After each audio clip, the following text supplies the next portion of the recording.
Helo a chroeso. Croeso i'r sesiwn olaf yng Nghyfres tair rhan DARPL Dangos y Cerdyn Coch i Hiliaeth ar gyfer athrawon ac addysgwyr. Ond, yn gyntaf, ychydig o wybodaeth am Dangos y Cerdyn Coch i Hiliaeth.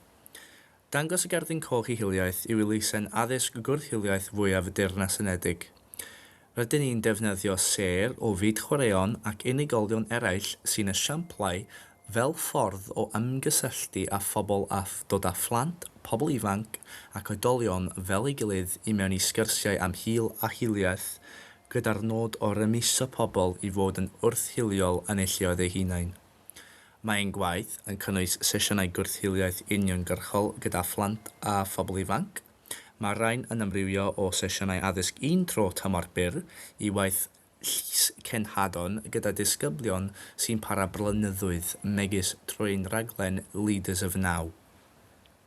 Mae'n gwaith gyda gydolion yr un mor amrywiol ac yn digwydd wyneb yn wyneb ac ar-lein, gan gwmpasu ystod o bynciau sy'n amrywio o ddiffiniadau o hiliaeth a gwrth-hiliaeth, hunanfyfyrio, terminoleg, adnoddau, cydnabod ac ymateb i hiliaeth a cynllunio gweithredu. Rydyn ni hefyd yn cynnig gwasanaeth archwilio. Mae Dangos y Cerdyn Coch i Hiliaeth yn cynnal llu o fentrau codi ymwybyddiaeth gan gynnwys ein cystadleuaeth i ysgolion, diwrnod wisgo coch ym mis Hydref, mis o weithredu ac ifftars cymunedol. Rhain, ochr yn ochr a hyn, rydyn ni'n cynhyrchu adnoddau addysgol fel pacynnau i athrawon sy'n gysylltiedig â digwyddiadau mawr fel Cwpan y Byd, yr Ewros, Chwe Wlad a'r Gemau Olympaidd a Pharalympaidd. Yn olaf, rydyn ni'n cynhyrchu ymchwil gan gynnwys ein hadroddiad diweddaraf a Work in Progress sy'n cael ei defnyddio i lobio dros newid yng Nghymru.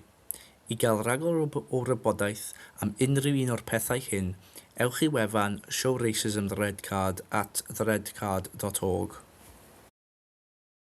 Bydd y sesiwn heddiw yn canolbwyntio ar gydnabod hiliaeth, ymateb ac adrodd amdano, gan gynnwys digwyddiadau neu batrymau ymddygiad hiliol.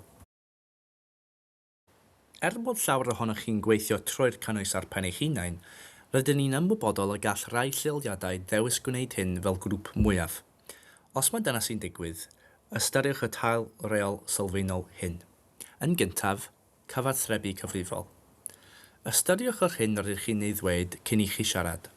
Cofiwch fod gan geiriau bwer, ac felly ystyriwch yr effaith y gall y rhain eich chael ar eich cyd-cyfranogwyr cyn i chi siarad.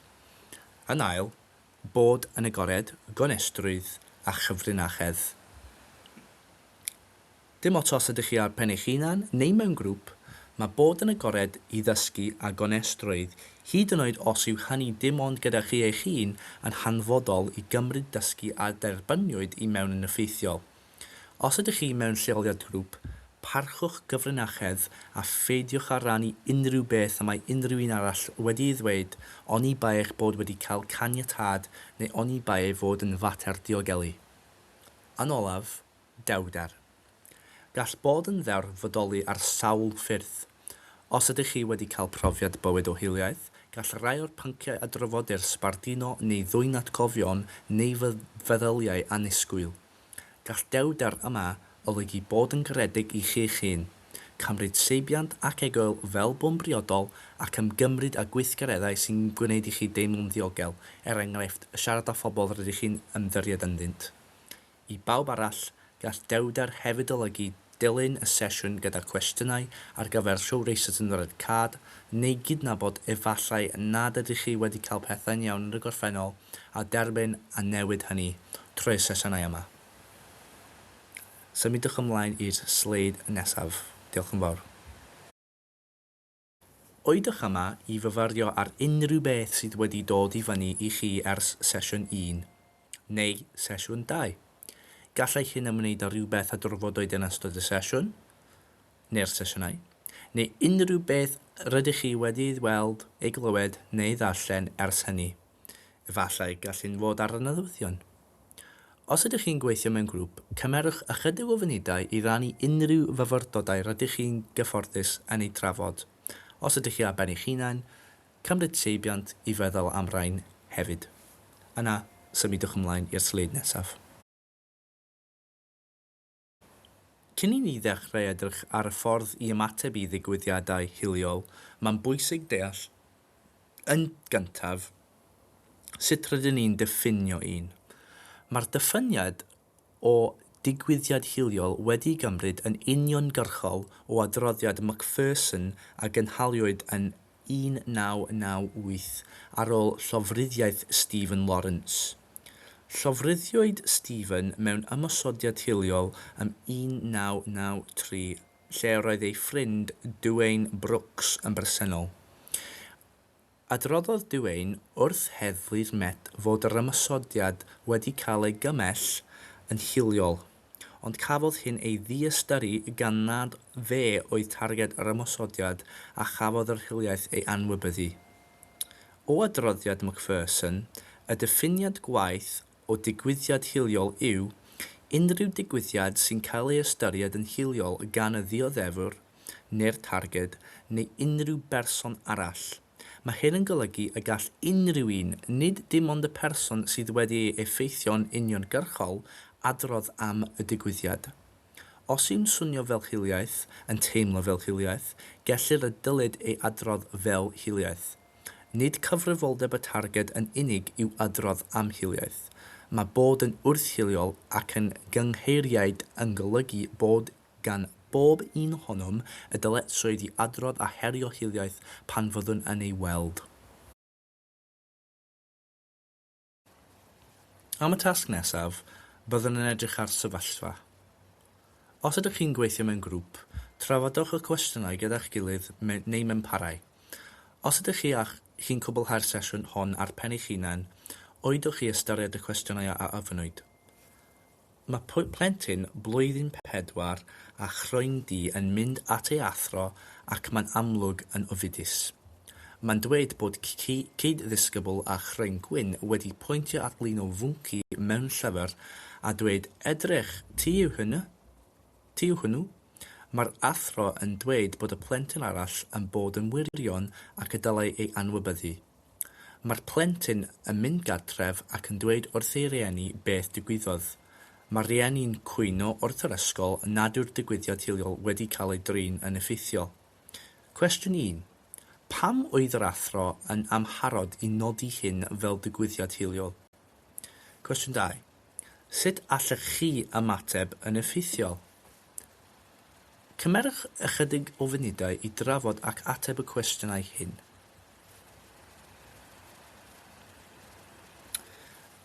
Gadewch i ni edrych ar y sefyllfa yn fanylach ac ateb y cwestiynau.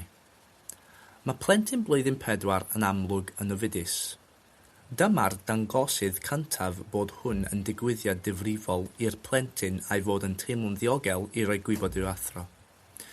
Mae cyd-disgybl a croen gwyn wedi pwyntio at lun o fwnci mewn llyfr a dweud edrych, ti yw hwnnw. Mae'r athro wedi diystyru'r targed trwy dweud bod y plentyn arall yn bod yn wirion ac i'w anwybyddu. Mae hyn wedyn yn golygu bod y plentyn yn mynd gartref heb i'r digwyddiad gael ei drin yn effeithiol ac yn dweud wrth ei riant beth digwyddodd. Mae'r riant wedyn yn cwyno wrth yr ysgol nad yw'r digwyddiad hiliol wedi cael ei drin yn effeithiol. Felly, pam oedd yr athro yn amharod i nodi hyn fel digwyddiad hiliol? Gallai hyn fod am sawl reswm. Gallai hyn fod wedi digwydd ar diwedd gwers brysur, amser cinio neu diwrnod ysgol. Gyda cyfyngiadau amser ac felly'n cael ei ddiystyru. Gallai'r plentyn gyda llyfr fod wedi bod yn cyfeirio at lun lle roedd mwnci yn gwisgo siwmper neu got yr un liw ar targed.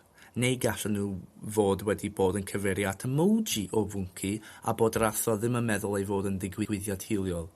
Efallai bod elfen o ofn, nid yw'r athro yn ddigon hyderus gyda sgyrsiau am hiliaeth ac nid oedd yn gwybod beth i ddweud. Neu efallai fod ganddynt rhagfarnau hiliol eu hunain hyd yn oed. Fel y ddysgwyr, ddylid ni'n awyddus i beidio a labelu plant chwaith, felly gallai fod yn reswm arall. Cwestiwn 2. Sut allech chi ymateb yn effeithiol? Ystyriwch y diffiniad o digwyddiad hiliol. Unrhyw digwyddiad sy'n cael ei ystyried yn hiliol gan y dioddefwyr neu'r targed. Dyna'r man cychwyn. Mae'r targed yn y sefyllfa yw nodi bod hwn yn digwyddiad hiliol ac felly mae angen adrodd amdano. Yn Dangos y Cerdyn Coch i Hiliaeth, rydyn ni'n gweld digwyddiad hiliol yn digwyddiad diogelu a dylai gael ei drin yn unol â hynny. Dylai'r athro wedi eistedd gyda'r plentyn a chaniataidd o siarad â nhw ac esbonio be digwyddodd. Dylai'r athro wedyn wneud nodiadau, os yw'n briodol ar y foment honno, mwyn adrodd am y digwyddiad yn unol â pholisïau a gweithdrefnau'r ysgol. Bydd angen gwrando ar gyfrif y plentyn arall hefyd, ond ni ddylai hyn byth digwydd gyda'r targed yn bresennol. Dylai'r athro esbonio'n unigol i'r ddau y bydd ymchwiliad yn digwydd, rhoi sicrwydd i'r targed bod eu teimladau yn ddilys a chysur briodol. Yna, dylai'r wybodaeth gan ei chyfnodi gall hyn fod trwy SIMS neu fy mrydur, neu log digwyddiadau hiliol eich ysgol chi. Dylai rieni y ddau blentyn gael gwybod am y digwyddiad ac y bydd diweddariadau pellach yn cael ei darparu. Diolch yn fawr am cymhwyso i'r tasg yma. Please symudwch ymlaen i'r sleid nesaf nawr. Diolch.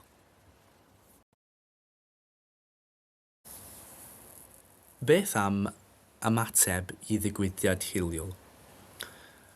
Wrth ymateb i ddigwyddiad hiliol, mae canllawiau clir i gadw atyn nhw. Mae'r esboniad byr hwn yn esbonio'r camau i bobl sy'n gysylltiedig â digwyddiad. Y tryseddwr yw'r person sy'n gyfrifol am yr iaith hiliol neu'r ymddygiad yn erbyn person arall. Yn gyntaf, cyfweliad i asesu ei fersiwn nhw o'r digwyddiad a'i teimladau. Esboniad pam roedd ei ymddygiad yn anghywir, fodd bynnag, dylech ysgoi ymddygiad cywiliddio fel roedd yr iaith a defnyddiwyd yn ffiaidd a dylech fod yn cywilydd ohonoch chi eich hun, fel enghraifft. Gan fod yr ymchwiliad yn digwydd, nid yw'n glir a oedd y tryseddwr yn ymwybodol pam na ddylen nhw fod yn deud neu gweithredu yn y modd hwn. Ceisiwch sicrwydd bod y person ifanc dan sylw yn deall bod ei weithredoedd yn anghywir a chael ymddiheiriad yn y pen draw. Os yw'r ymddiheiriad hwn i'w gynnig yn uniongyrchol i'r person sy'n cael ei dargedu, dim ond gyda'i caniatâd y mae rhaid i hyn fod, os a phan fyddant yn gyfforddus i dderbyn hyn hefyd. Y targed yw'r person yr oedd y digwyddiad yn ei erbyn neu amdano. Yn gyntaf, dilyswch nhw. Cadarnhewch fod ymddygiad y tryseddwr yn anghywir. Gwnewch yn siŵr ei bod wedi gwneud y peth cywir trwy adrodd amdano a rowch gyfle i siarad am y peth. Nesaf, annogwch y targed i adrodd am unrhyw digwyddiadau yn dyfodol. Gnewch chi'n glir y bydd unrhyw adroddiadau o hiliaeth yn cael eu cymryd o ddifrif. Ac yn olaf, esboniwch sut mae'r digwyddiad wedi cael ei drin. Mae'r cam hwn yn aml yn cael ei golli, ond mae'n allweddol. Os nad ydyn ni'n cyfarthrebu'n ôl i ein dioddefwyr neu darged hiliaeth yn ogystal ag unrhyw dystion am y camau sy'n cael ei gymryd, efallai y bydd pobl ifanc yn credu nad oes unrhyw beth yn cael ei wneud. Dros amser, gall hyn arwain at colli ymddirieudaeth a hyder yn y broses adrodd a gall ei hatal rhag siarad yn y dyfodol. Y gwylwyr yw'r person neu'r bobl a welodd y diwyddiad. Yn gyntaf, gwnewch yn siŵr bod unrhyw un sy'n gwrando neu'n clywed y digwyddiad yn gwybod bod y geiriau a'r gweithredoedd yn anghywir ac yn anerbyniol. Yna, gofynnwch i dystion am ei fersiwn nhw o'r hyn digwyddodd a sut oedden nhw yn teimlo am y digwyddiad. Mae canllaw dileu hiliaeth mewn sefydliadau dysgu DARPL yn ganllaw ymarferol i herio hiliaeth mewn lleoliadau addysgu a dysgu yn effeithiol. Mae'r ddogfen hon yn cynnwys canllawiau clir ar gyfer cefnogi digwyddiadau sy'n digwydd. Rwy'n dysgwyr a dysgwyr, dysgwyr ac aelodau staff, a rhwng aelodau staff ac aelodau staff, rhwng rieni ac aelodau staff, a rhwng aelodau staff a dysgwyr. Mae'r canllaw hwn ar gael yn www.darpl.org.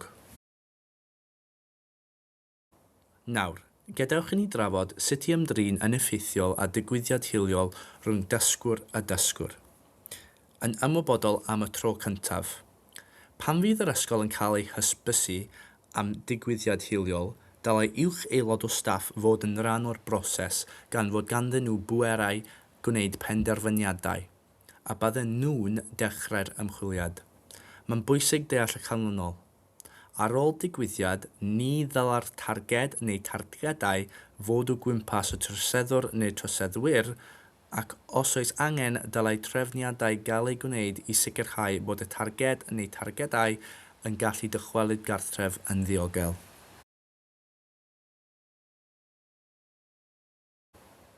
Nesaf, gweithdrefn. Mae datganiadau'n cael eu cymryd gan y targed, y tyst a'r troseddwr. Dylai ymdrechion gael ei gwneud hefyd i sicrhau nad oes rhaid i'r targed neu targedau ailadrodd yr hyn digwyddodd yn ystod y digwyddiad i nifer o staff, am y gall hyn ychwanegu at y trawma a dioddefwyd. Felly, mae'n hanfodol bod staff sy'n cofnodi'r digwyddiad yn y lle cyntaf yn gallu ac yn gwneud i'r lefel angenreidiol o fanylder. Mae angen hysbysu'r pennaeth, gan ei bod yn debygol y bydd teuluoedd y rai sy'n cymryd rhan eisiau siarad â nhw. Mae'r teuluoedd yn cael gwybod am yr ymchwiliad. Gwnewch yn siŵr eich bod chi'n ffonio gartref. Peidiwch â dal rieni na gwarched waed yn ddirybydd wrth gat yr ysgol. Pan fydden nhw ar frys i glwb ar ôl ysgol, enghraifft, hyn ddim yn yr amser gywir. Mae ffonio gartref yn rhoi amser i deuluoedd dreulio beth sydd wedi ei digwydd ac yn dangos eich bod yn trin y digwyddiad hiliol o ddifrif. Rhaid hysbysu teuluoedd y targed, y troseddwyr ac unrhyw bobl sy'n gwylio.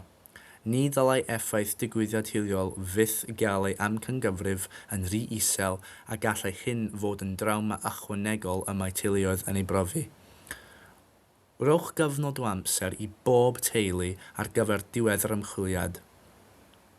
Wythnos, enghraifft, yn amser berniadol am yr ymchwiliad yma. Mae hyn yn rhoi sicrwydd ei fod yn cael ei drin mewn ffordd amserol.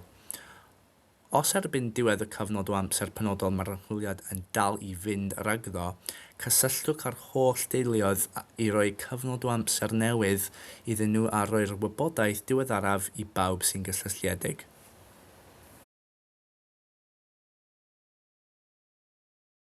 Yna, gwneud penderfyniadau. Bydd penderfyniad yn cael ei wneud unwaith bydd yr ymchwiliad wedi'i gynnal yn llawn.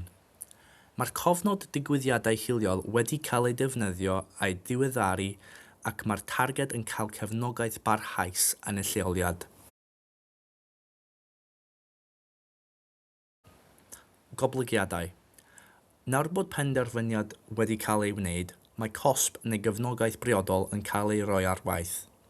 Mae angen ystyriaethau. A oedd yr ymddygiad yn un oedd yn cael ei ailadrodd? Os mae digwyddiad cyntaf o ymddygiad hiliol yw hwn, yna dylai addysg gwrth-hiliaeth fod yn flaenoriaeth i'r troseddwr.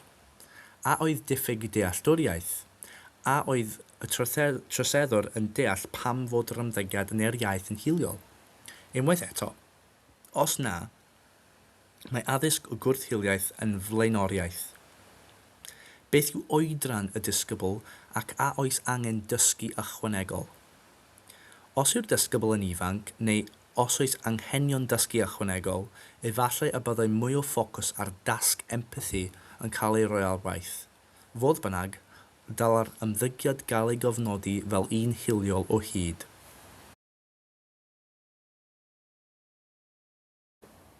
Nesaf yw canlyniad parhaus. A oedd yr ymddygiad wedi ei fwriadu i achosi niwed? A wnaeth y disgybl defnyddio iaith neu ymddygiadau hiliol yn fwriadol i achosi niwed i blentyn arall? A oedd yr ymddygiad yn ddigwyddiad ailadroddus? Os felly, mae angen gwahardd, yn unol a'ch polisi ymddygiad, ynghyd â chofnodi'r ymddygiad fel un hiliol a rhoi addysg wrth-hiliol ar waith. Yma, gallwn ddeall yn glir yr angen i gofnodi pob digwyddiad hiliol. Os yw disgybl wedi targedu rhywun a hiliaeth ac nid yw'n cael ei gofnodi, gall yr ymddygiad fynd heb ei herio ac mae cyfleoedd am atebolrwydd yn cael ei colli. Heb gofnod, mae'n hawdd anwybyddu patrymau ymddygiad ailadroddus. Trwy sicrhau bod pob digwyddiad hiliol yn cael ei gofnodi, mae ysgolion mewn sefyllfa well i adnabod ac ymateb i ymddygiad ailadroddus ac atal problemau parhaus yn effeithiol. Hysbysu. Mae pob teulu'n cael ei hysbysu am gynlyniad yr ymchwiliad ac mae'r targed yn cael cymorth parhaus. Unwaith eto, dylai lles y targed fod wrth raidd popeth rydych chi'n ei wneud.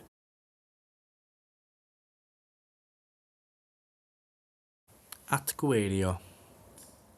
Mae dull cyfiawnder adferol yn cael ei gymryd i sicrhau bod perthnasoedd yn cael ei datblygu. Mae hyn ond yn digwydd pan fydd y targed yn teimlo bod yr amser yn iawn. Gall hyn digwydd yn dilyn y dysgu gwrth-hiliol y mae'r troseddwr yn ei wneud, neu unrhyw bryd arall mae'r targed yn deimlo'n iawn. Cofnodi ac adrodd. Mae'r cofnod o digwyddiadau hiliol yn cael ei ddiweddaru ac mae llywodraethwyr yn cael ei hysbysu am y digwyddiad a'r ymchwiliad.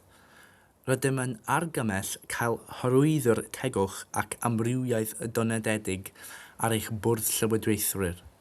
Fe welwch fwy o arweiniad ar hyn yn y canllaw dileu hiliaeth.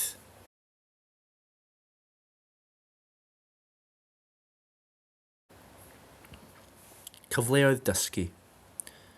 Mae dysgu gwrth-hiliol yn dilyn y digwyddiad yn hanfodol. Dylai hyn fynd i'r afael yn uniongyrchol ar trawma a achoswyd gan y digwyddiad yn ogystal ag archwilio achos sylfaenol y mater, ac mae angen iddo fod yn briodol i oedran y troseddwyr ac i'r targed. Bydd angen cytuno ar amserlen o ymyriadau hefyd yn ystod y cyfnod hwn. Bydd yr amserlen yn dibynnu ar difrifoldeb y digwyddiad, unrhyw batrymau ymddygiad a dealltwriaeth o'r troseddwr. Dylai cyfleoedd dysgu pellach gael ei ystyried hefyd. Dylai rhain gael eu cynllunio'n sensitif a gallant gynnwys y dosbarth cyfan, y grŵp blwyddyn neu'r sefydliad dysgu cyfan. Nid yn unig fel ymateb i digwyddiadau hiliol, ond hefyd fel rhan o dull rhagweithiol o atalhiliaeth ar draws cwricwlwm eich ysgol gyfan. Ac yn olaf, dysgu proffesiynol. Fel pob agwedd ar ddiogelu, mae angen dysgu proffesiynol parhaus ar y sefydliad cyfan. Mae yna llawer o gyfleoedd dysgu gyda DARPL, fel y gyfres arweinyddiaeth uwch a rwydwaith eiriolaeth DARPL. Os gall naill ai DARPL neu Dangos y Cerdyn Coch i hiliaeth eich cefnogi mewn unrhyw ffordd, cysylltwch â ni. Nawr, byddwn yn edrych ar sefyllfa hon. Os ydych chi'n gweithio mewn grŵp, trafodwch y cwestiynau gyda'ch gilydd neu mewn parau. Os ydych chi'n gwblhau'r sesiwn hon ar eich pen eich hun, oedwch chi ystyried y cwestiynau a ofynnwyd. Mae cynorthwyydd addysgu yn paratoi adnoddau yn yr ystafell staff. Mae 2 athro yn dod i mewn i drafod plentyn sy'n tangyflawni. Mae un yn dweud sut ydw i fod i'w helpu pan nad yw'r fam hyd yn oed yn gallu siarad Saesneg. Mae'r cynorthwyydd addysgu yn codi'r sylw yn anffurfiol gyda'i reolwr llinell. Cwestiwn 1. Sut ydych chi'n feddwl y dyled delio â'r digwyddiad hwn? Cwestiwn 2. Sut mae'r ffordd rydyn ni'n gweld amleithrwydd yn siapio profiadau ein cymuned ysgol? Cymerwch ychydig o funudau i drafod ac ateb y cwestiynau hyn. Gadewch i ni ystyried ein hymatebion. Felly, cwestiwn 1. Sut ydych chi'n meddwl y dylid delio â'r digwyddiad hwn? Yn gyntaf, os mae chi yw'r reolwr llinell, cymerwch y pryder o ddifrif a mynd i'r afal ag ef yn briodol. Siaradwch ar athro yn uniongyrchol. Mae'n bwysig archwilio'r bwriad y tu ôl i'r sylw tra'n gwneud yn glir nad yw ragdybiaethau o'r fath yn defnyddiol ac yn gallu cyfrannu at diwylliant o allgau. Efallai y bydd angen cymorth ar yr athro a wnaeth y sylwadau er mwyn helpu'r plentyn ac efallai bod diffyg hyder ganddynt yn cefnogi riant a phlentyn sydd â Saesneg fel iaith ychwanegol. Efallai y bydd aelodau eraill o staff a all helpu neu asiantaethau allanol sydd â chymorth amlieithog ar gael. Roedd y sylw a wneud gan yr athro yn amrhiodol a y dylai gael ei gofnodi fel digwyddiad hiliol. Cofiwch yn y sesiwn flaenorol bod trin rhywun yn israddol oherwydd ei cenedlaetholrwydd yn hiliaeth. Dylid mynd i'r afal ar mater yn sensitif ond yn gadarn, a dylai dysgu proffesiynol gwrth-hiliaeth gael ei roi ar waith ar gyfer yr athro. Cofiwch hefyd gefnogi'r cynorthwydd addysgu am siarad allan. Maen nhw wedi gwneud y peth iawn trwy godi'r pryder. Dylen nhw gael ei sicrhau eu bod yn cael ei gymryd o ddifrif. Cwestiwn 2. Sut mae'r ffordd rydyn ni'n gweld amlieithrwydd yn siapio profiadau ein cymuned ysgol? Os yw amlieithrwydd yn cael ei ystyried fel problem neu rwystyr, gall plant a theuluoedd deimlo ei bod yn cael ei barnu, ei hallgau neu ei tambrisio. Ond pan fyddwn yn cael ei gwybod fel ased, rydym yn helpu i ddatblygu diwylliant ysgol mwy cynhwysol. Mae plant sy'n siarad sawl iaith yn fwy debygol o deimlo'n falch o'i hunaniaeth, ac mae teuluoedd yn fwy debygol o ymgysylltu'n ystyrlon a bywyd yr ysgol.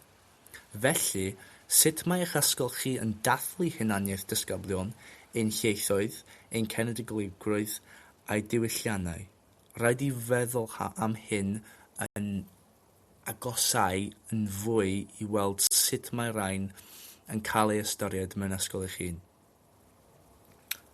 Pan fyddwn ni'n feddwl am diwylliant ysgol gyfan, mae agwedd ysgol tuag at amlieithrwydd yn cael effeithiau pellgarhaeddol. Mae siapio cynllunio cwricwlwm, ymgysylltu â rieni, deunyddiau arddangos, rhyngweithiau yn yr ystafell dosbarth a hyd yn oed polisi yn bwysig. Mae cymryd safiad cadarnhaol yn cefnogi ymdeimlad o berthyn ac yn adlewyrchu ethos wrth-hiliol wirioneddol gynhwysol yn yr ysgol.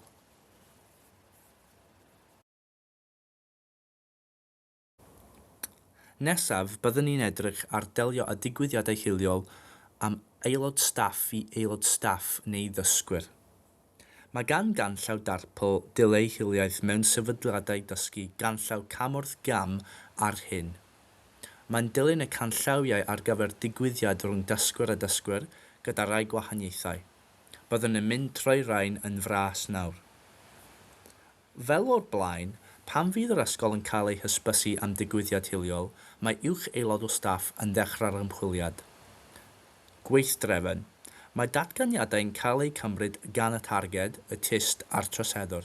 Mae'r pennaeth a'r teuluoedd yn cael gwybod am yr ymchwiliad.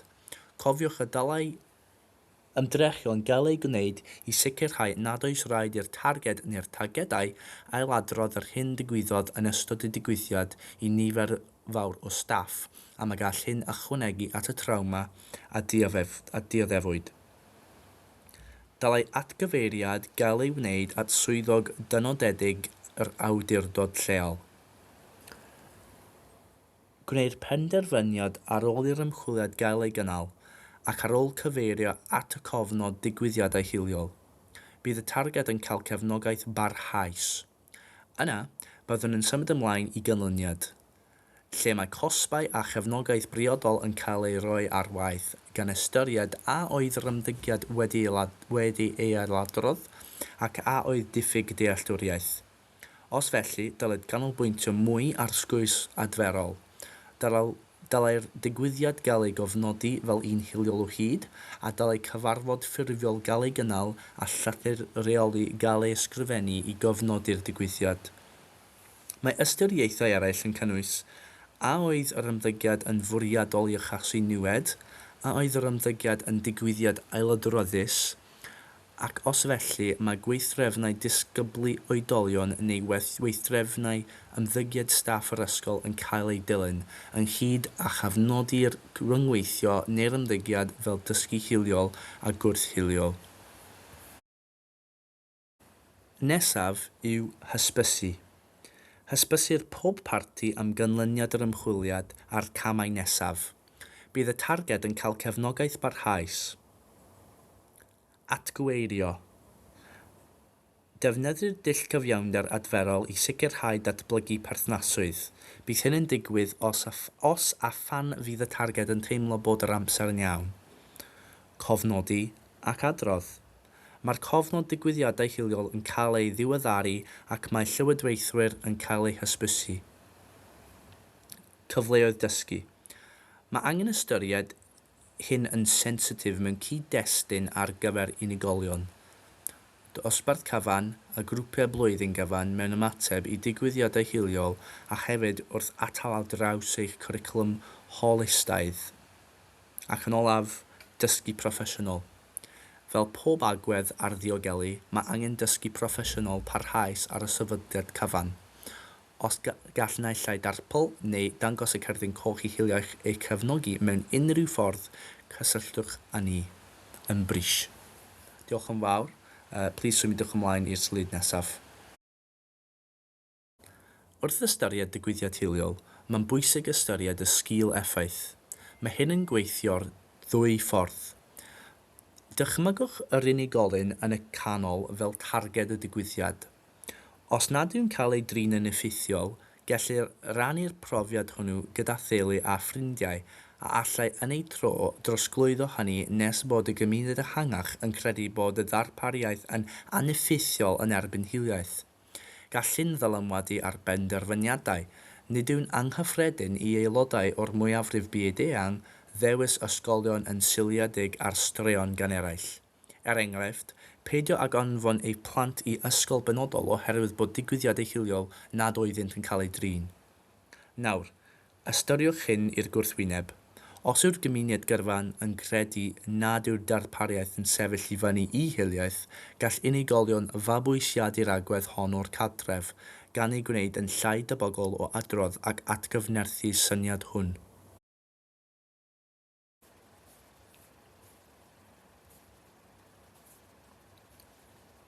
Nesaf, dwi eisiau siarad bach am y pyramid casineb sy'n addasiad o Alport 1954. Mae'r pyramid casineb yn dangos sut y gall anwybyddu hiliaeth gynyddu'n gyflym i ymddygiadau mwy dreisgar.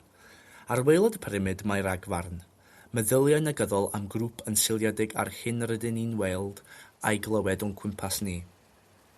Stereoteipio neu ragfarn, micro-ymosodedd a chwilio am bobl o'r un anian i garnhau eich meddyliau. Nesaf, mae gweithredoedd o ragfarn. Gall y rhain gynnwys jocs ragfarnllyd, sarhad, bwlio, gwawdio ac ysgwy cymdeithasol. Os bydd hyn yn cael ei ganiatáu, bydd yn creu amgylchedd lle gall gwahaniaethu digwydd. Mae hyn yn golygu trin rhywun yn wahanol neu'n anheg oherwydd nodwedd sydd ganddynt. Gallai hyn fod yn uniongyrchol neu'n anuniongyrchol. Gallai fod yn wahaniaethu economaidd, peidio a rhoi swydd i rywun, felly gwahaniaethu cyflogaeth, neu anghydroddebau cyfiawnder troseddol. Yn achos yr Almaen Natsiaidd, roedd hyn yn golygu bod yn rhaid i bobl Iddewig wisgo seren Dafydd a chael ei heiddo a'i busnesau wedi'i cymryd oddi arnynt a chael ei trin fel pobl chlai. Os yw gwahaniaethu yn mynd heb ei herio, gall weithygu i fod yn agweddau a chreadoau niweidiol sy'n dod i'r amlwg fel gweithredoedd corfforol drais, gan gynnwys bygythiadau, ymosodiadau a hyd yn oed llofruddiaeth. Gallwn edrych ar Defysgoedd Hiliol Haf 2024 i weld hyn ar waith. Fe wnaeth camwybodaeth a ragfarn yn targedu crefydd arwain at anhrefn treisgar. Ymosodwyd ar fosgiau, tanwyd phobl o'i ceir wrth oleuadau traffig, taflwyd brics drwy ffenestri preswylwyr mwyafrif byd eang, a chafodd llyfrgelloedd ei roi ar dan, roedd y canlyniadau'n ddinistriol. Yn olaf, brig y pyramid yw hil-laddiad. Nid yw hyn yr un peth â llofruddiaeth. Dyma'r weithred neu'r bwriad i ddinistrio grwpiau cyfan o bobl yn fwriadol ac yn systematig. Mae'r Holocaust yn enghraifft o hil-laddiad. Ble ydych chi'n meddwl ein bod ni ar pyramid yma yn y Deyrnas Unedig ar hyn o bryd? Pan fyddwn yn meddwl fel hyn mewn lleoliadau addysg, mae ymchwil Dangos y Cerdyn Coch i hiliaeth a gwrth-hiliaeth mewn ysgolion yn dangos tystiolaeth glir o ragfarn, fel gwawdio acen rhywun. Mae yna dystiolaeth o haniaethu, gadael rhywun allan oherwydd ei cenedligrwydd enghraifft, a hyd yn oed gweithredoedd o drais. Mae rai disgyblion wedi profi ymosodiadau corfforol, rydym wedi clywed am ddisgyblion yn gorfod tynnu eu hijabs neu bobl yn poeri arnyn nhw oherwydd eu crefydd. Dydyn ni ddim yn awgrymu bod hil-laddiad yn bryder yn ein ysgolion, ond mae'r pyramid yn dangos sut gallai yr ymddygiad hyn weithygu. In the past 5 years, the number of students at school who, like Rani, have English as an additional language has quadrupled. The community's changing. When I first arrived, 99% of our students were white British, and we're seeing different ethnic groups coming into the area. I think most kids integrate really well, because kids will be kids, but every now and again it gets a bit more complex and a bit more difficult. You can get that person in your year or any other year that's just like, oh, they're terrorists or something, or oh, they're going to do something bad. In year 7, I met some racist people. There's some people that just ruin it, you know, for the new people that coming in. When people come in, they get housing benefits and all that. They get paid more than we do, but I think at the end of the day, we're all in one boat. I don't like to live in England. Like, some people think that Polish people is taking their works and jobs. They could be at war and they need to come over so they've got a safe place to be. But at the same time, there's not enough places to live in this part of the country for other people. I think people are worried about their area not being as it was before. But our job is to help the kids who are already here adjust as much as the students who are coming to the area. We've got to help them hit the ground running too.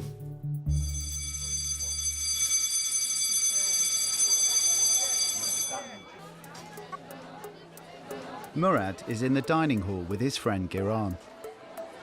Giran is from Afghanistan. We've been like kind of similar situations, and then the way we came to the UK and everything. We look out for each other and we take care of each other, you know. You're gonna look which side is right or which side is wrong. Murad is just a good friend. My friends are always good. It's like my friends are like we are like a brothers or something like this. We really close to each other. The boys have just heard that another Year 10 has made a joke about Giran. They call you something like Osama bin Laden. What you gonna do about it? You call me Osama? Seriously? Yeah. You come here. Who did you call? What? Who did you call? What you? Huh? Who did you call? Who did you call? Call you? Who did you call? Who did you call? That's like crossing the line. That actually played with my mind, so I just react against it. As a friend, we joke about, oh, you're Muslim, you get on my country, but we're joking, you know. But if some other guy just says the jokes, we'll have a problem with it. I only said that just for a joke. Why? Just for a joke. No, why? It was a joke, but he thought it was like, he thought it was actually telling the truth, but it wasn't. If someone like disrespect you out of a level, like you have to take action against them. Otherwise, it will be carry on and on and on. Don't ever call me this way. Yeah.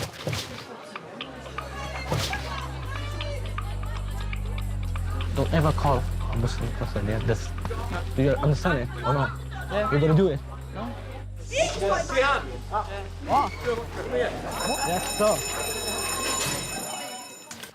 One of Giran's teachers, Mr. Hamdawi, has been called to talk to him about the incident at lunchtime. Come on, we'll sit down. Take a seat. What's happened? Robbie was saying some comments. What did they say? They said something like, oh, look, I was homo, something like this. I told him before, like, I don't like that. Did he get physical? Be honest with me. Yeah, I did. He did? I did. Okay. He's not a thug. He's a really nice lad. But it's important that he understands that in the real world, you know, you can't always take matters into your own hands. You need to control yourself. Trust me, I know people are going to say stupid things. Yeah, I've been there. People still say stupid things now. You have to ignore them. And I know you might be looking at other people and they think, oh, they're going to think I'm a wimp if I don't do anything. Oh, they're going to think I'm weak if I don't do something about it. It doesn't matter what the people think. Yeah? Behave yourself. Go up to my office, please.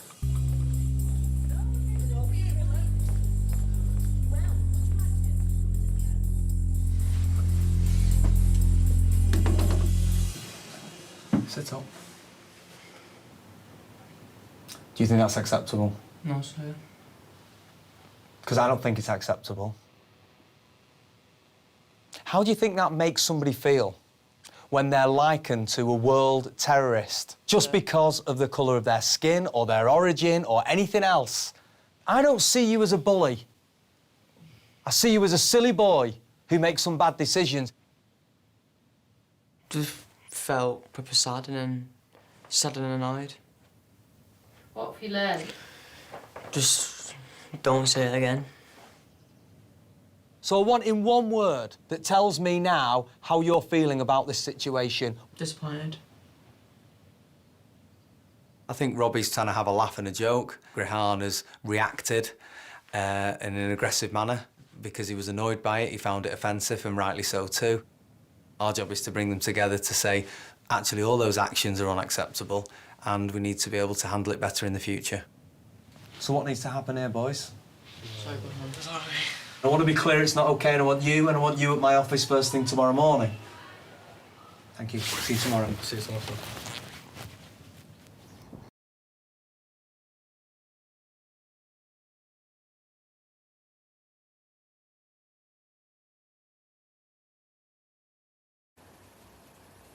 Felly, beth aeth yn dda?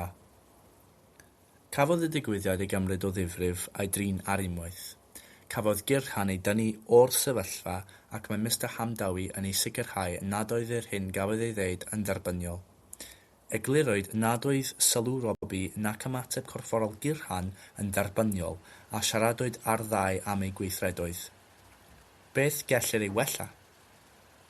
Mae llawer y gellir ei wella yn y sefyllfa hon o'i ystyried yn erbyn y canllawiau ar gyfer ymdrin a digwyddiadau hiliol.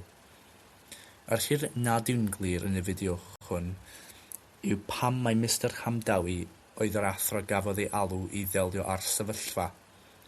A fe yw pennaeth y flwyddyn, y cydlynydd lles, neu a gafodd ei alw am ei fod yn dinesydd mwyafrif byd-eang. Mae Mr Hamdawi yn dweud wrth Gyran i'w hanwybyddu ac i ymddwyn, sydd ddim yn ymatebion priodol. Mae angen adrodd am digwyddiadau a sylwadau hiliol bob tro. Gallai ymateb corfforol Gyran tuag at Robbie dangos trawma hiliol, ei fod wedi cyrraedd pen ei denyn gyda hiliaeth parhaus a neu feicro ymysodedd wedi'i cyfeirio ato ef.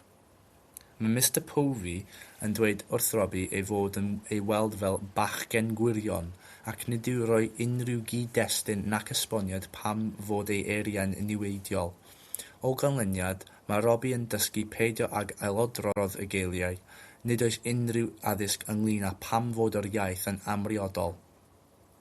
Mae Robbie a Gyran yn bresennol tra bod y digwyddiad yn cael ei drafod sy'n amriodol.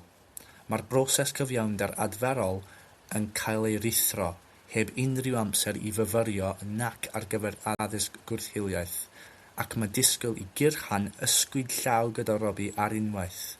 Dywedir wrth y ddau fachgen i ddychwelyd y bore canlynol gan awgrymu y bydden nhw'n derbyn yr un cosb, ymateb cyffredinol gweithaf ei rolau gwahanol yn y digwyddiad. Mae hyn yn dangos pa mor hawdd y gall digwyddiadau gael eu lleihau neu eu trin yn anghywir pan nad ydyn nhw'n cael yr amser neu'r difrifoldeb y mae nhw ei heiddi. Drwy adrodd a chyfnodi digwyddiadau hiliol, rydym yn creu lle i fyfyrio, nodi patrymau ymddygiad a sicrhau bod ein ymatebion yn gymesur, yn wybodus ac yn gyson dros amser.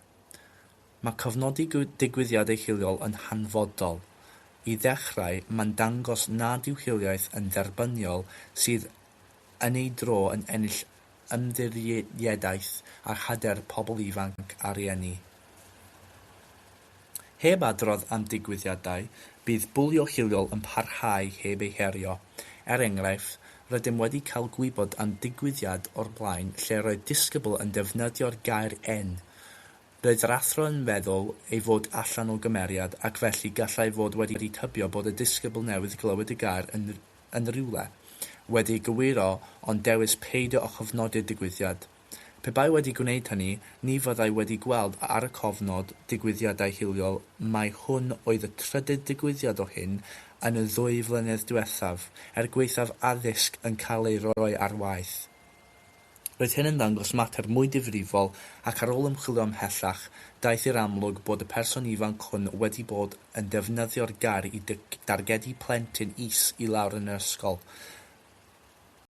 Pe na bai'r protocol wedi cael ei ddilyn, gall yr ymddygiad hwn wedi fod mynd heb sylw a heb ei herio. Fel y mae hyn yn dangos, mae cofnodi yn cydnabod patrymau ac anghenion hyfforddiant ar gyfer pobl ifanc a staff. Ac yn olaf, nid yw cyfnodi digwyddiadau hiliol yn nodi bod gan bob ysgolion unigol broblemau hiliol. Nid yw plant yn byw mewn swigen ac yn anffodus bydden nhw'n cael eu heffeithio gan y byd ehangach o cwmpas. Mae cydnabod mater a bod yn rhagarweiniol ynghylch sut yw herio yn beth da i darged hiliaeth a chymuned gyfan. Mae'n peri llawer mwy o bryder gweld lleoliadau addysg yn darparu dim gwybodaeth am digwyddiadau hiliol o gwbl. Mae hyn yn awgrymu y gallai fod mater dyfnach yn iach hyder neu rwystrau i adrodd. Beth mae estyn yn ei ddweud am gofnodi ac adrodd am hiliaeth? Mewn adroddiad ysgol gynradd yn 2018, nododd estyn fod hiliaeth yn flaenoriaeth. Ysgrifennodd y canlynol mewn adroddiad ysgol. Quote, nid yw'n cydnabod ac yn dathlu'n ddigonol gyfoeth ei chymuned ac amrywiaeth cefndiroedd ei disgyblion.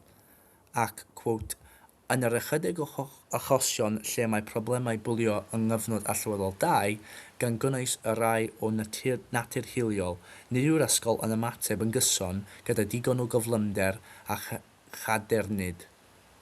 Mae'n hanfodol bod holl staff yr ysgol, nid athrawon yn unig, yn deall sut i orlaen yn briodol ar ôl digwyddiad hiliol.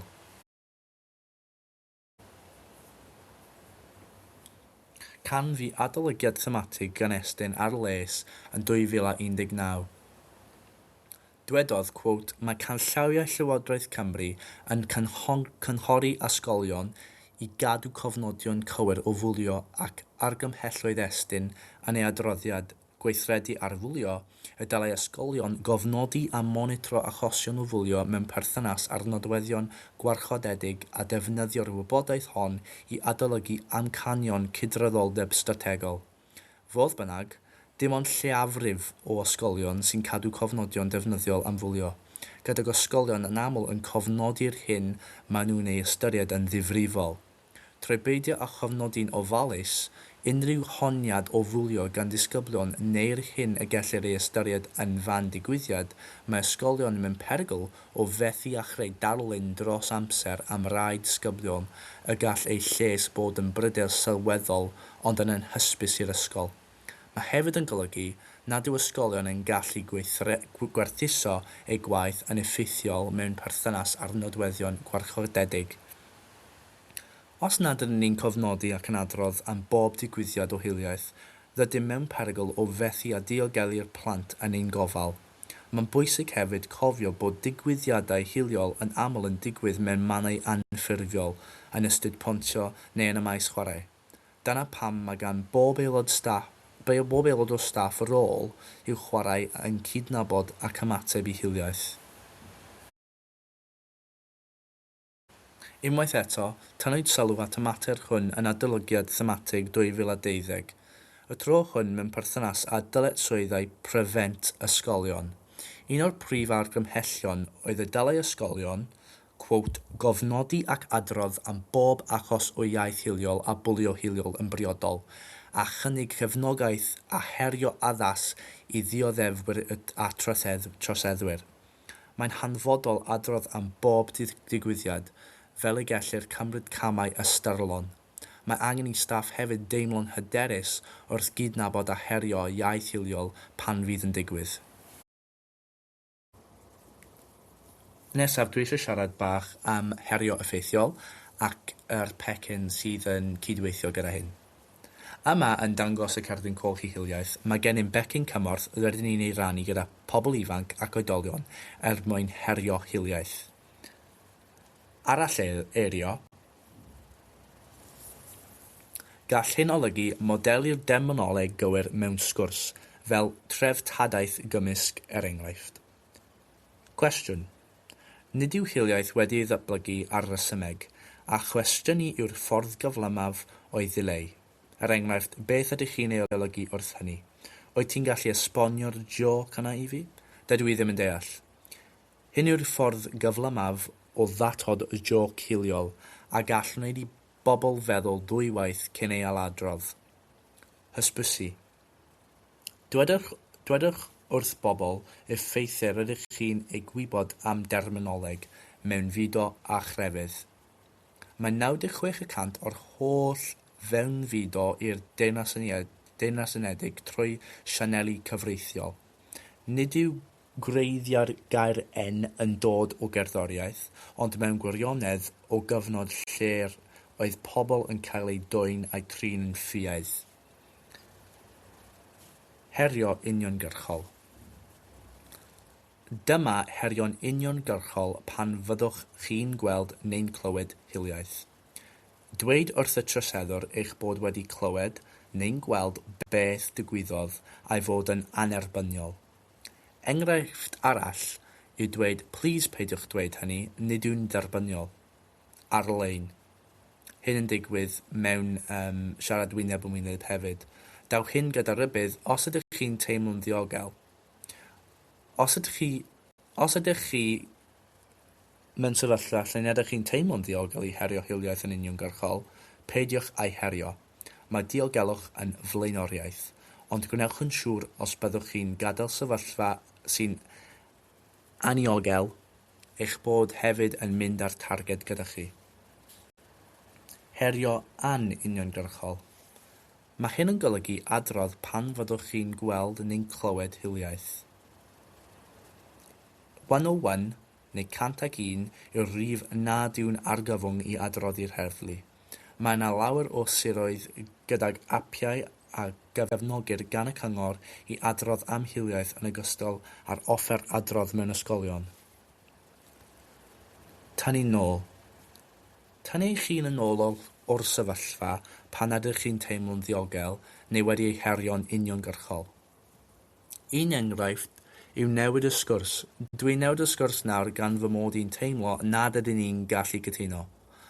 Os ydych chi'n tynnu nôl sgwrsiau neu digwyddiadau, cofiwch fynd ag unrhyw dargedau gyda chi a gofyn iddyn nhw beth hoffen nhw wneud nesaf. Cyn ni symud ymlaen i'r myfyrdod terfynol hwn, hoffwn gymryd eiliad i ddiolch i chi am eich amser a'ch ymgysylltiad ar eich taith gwrth-hiliaeth. Nid yw gwaith gwrth-hiliaeth yn hawdd. Mae rhaid rili stresio hynny. Mae'n cymryd dewder a pharodroedd i fyfyrio a gweithredu. Mae'ch ymrwymiad i fod yn rhan o'r daith hon yn bwysig. Mae pob camera ydych chi'n ei gymryd i gydnabod a herio hiliaeth yn helpu i greu ymgylchedd mwy diogel, mwy cymhwysiol i'r bobl ifanc yn eich gofal. Felly, gadewch i ni fyfyrio ar yr hyn y mae'n ei golygu i fod yn wrth-hiliol a pham y gall ymddangos yn anodd ar adegau. Dychmygwch hiliaeth fel llwybr cerdded symudol, fel y rai sydd mewn meysydd awyr. Y gyrchfan ar y diwedd yw anghydraddoldeb hiliol ac anghyfiawnder. Yn anffodus, mae rai pobl eisiau cyrraedd yno. Maen nhw'n cerdded yn gyflym, yn defnyddio egni ac yn symud i'r un cyfeiriad ar rodfa. Mae rhain yn unigolion hiliol gweithredol sy'n gweithio'n fwriadol tuag at y pwynt terfynol hwnnw. Mae'n bwysig i nodi nid yw'r rhan fwyaf o bobl fel hyn. Dydyn nhw ddim eisiau anghyfiawnder ac nid ydyn nhw'n cefnogi hiliaeth yn fwriadol. Ond, os ydyn ni'n sefyll yn llonydd ar yr un llwybr symudol, rydyn ni'n dal i gael ein cario ymlaen tuag at y pwynt terfynol hynny. Mae'n systemau wedi'i hadeiladu mewn ffyrdd sy'n cadw anghydraddoldeb hiliol yn ei le. Felly, hyd yn oed heb fwriadu gwneud hynny, mae pobl sydd ddim yn hiliol yn dal i symud tuag at yr un gyrchfan. Bod yn wrth-hiliol ar y llaw arall yn cydnabod ble mae'r rodfa honno yn mynd â ni, ac rydyn ni'n cerdded yn erbyn y cyfeiriad hwnnw. Ac nid yw hynny'n hawdd. Mae'n bwysig i nodi hyn. Nid yw'n oddefol, mae'n cymryd ymdrech ac egni cyson, ac ar adegau, gall deimlo fel nad ydych chi'n gwneud unrhyw gynnydd o gwbl. Ond mae bod yn wrth-hiliol yn golygu gwthio yn erbyn y cyrynt hwnnw, herio'r systemau a gwneud y gwaith, hyd yn oed pan mae'n anodd. Hyn yw gwrth-hiliaeth. Byddem yn mor ddiolchgar pe byddech chi'n gallu llenwi'r ffurflen adborth hyn ar-lein neu ar eich ffonau symudol. Felly, yn olaf, diolch am wrando. Os oes gennych unrhyw cwestiynau neu sylwadau am y sesiwn hon neu unrhyw sesiwn arall, neu os gall Dangos y Cerdyn Coch i hiliaeth cefnogi chi mewn unrhyw ffordd arall, cysylltwch â ni. Mae'n gwybodaeth gysyllt ar y sgrin nawr ar DARPL.org neu showracismredcard.org, redcard.org. Diolch yn fawr.